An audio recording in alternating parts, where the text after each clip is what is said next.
somewhere right now, someone's out there training for a race. Somewhere, someone out there is, dropping into a big barrel or something.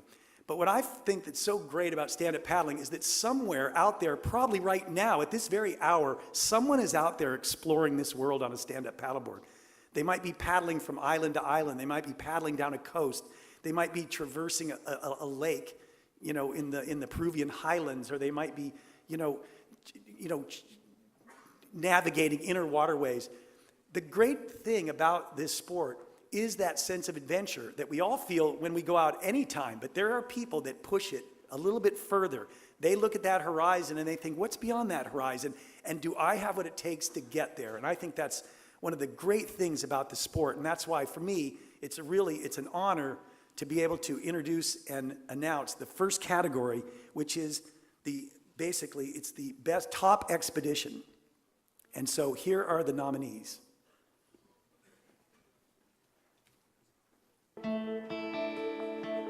Top Expedition. Bart de Zwart paddled 180 miles from Tahiti to Bora Bora in 4 days, unsupported, attaching flotation to the ends of his paddle to act as an ama so he could sleep. Mike Simpson's and Meldrick Velez's journey around Puerto Rico was one of changed plans and challenging logistics, but they completed the 278-mile circle.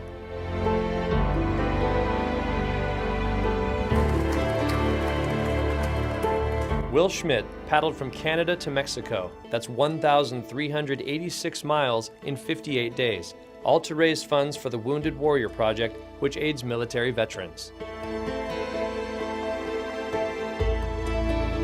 Ben Freeberg burned 9,800 calories on his record-setting 111-mile, 28-hour paddle from Cuba to Key West.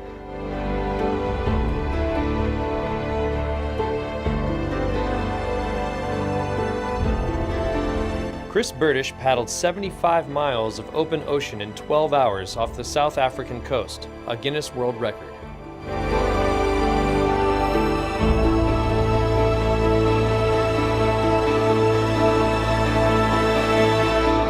Okay, and the winner of 2014 Top Expedition is Will Schmidt.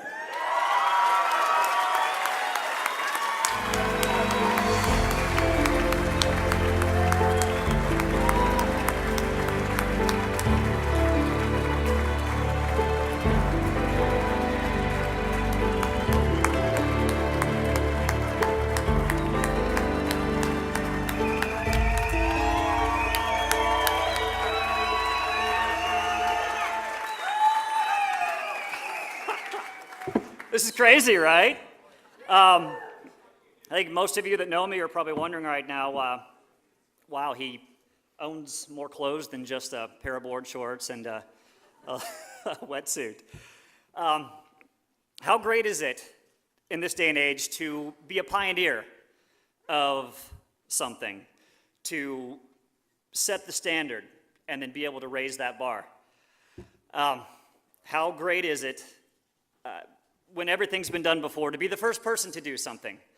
I think that was the rehearsed speech that I gave to Anthony Scaturo of SIC when I brought up this trip and said, hey, you know what would be really cool to do? And without hesitation, he agreed. Threw me a brand new SIC F16 stand-up paddleboard, then stood by and watched me drill holes in it, and for the next 2 months systematically tried to demolish it. By bouncing it off of rocks and, just anything else you could possibly imagine. They've been instrumental in this trip and where I am today. So thank you to all my guys at SIC, Anthony Scaturo, Bradley Joy, Brad Kingsley, the guys that aren't here, Tyler and Thunder, who were really great about if I needed parts, send them out to me, making sure I was okay, Facebooking me on the weekends. Another reason why I paddle is not for my benefit, even though I do believe that stand-up paddling saved my life from the throes of anxiety and severe depression.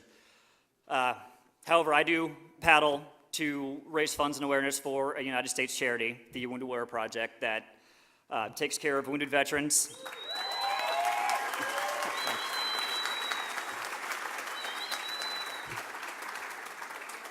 But of course, that's not my scope. That's simply where my funds go. My scope of this, and in front of this international crowd, is to dismiss the stigma and the silence that accompanies depression and anxiety. And I'm a living, breathing proof of that there is an upside just like there is a downside.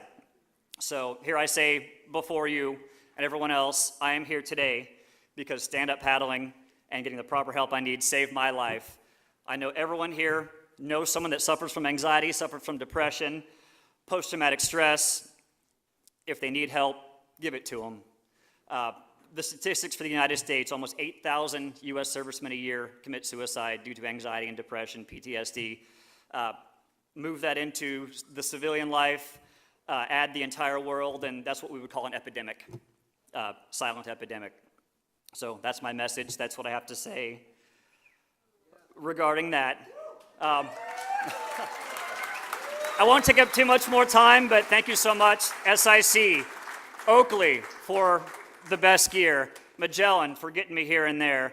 Of course, Google Maps helped a little bit too. Thank you so much to Astral Designs, the best life jackets you could get.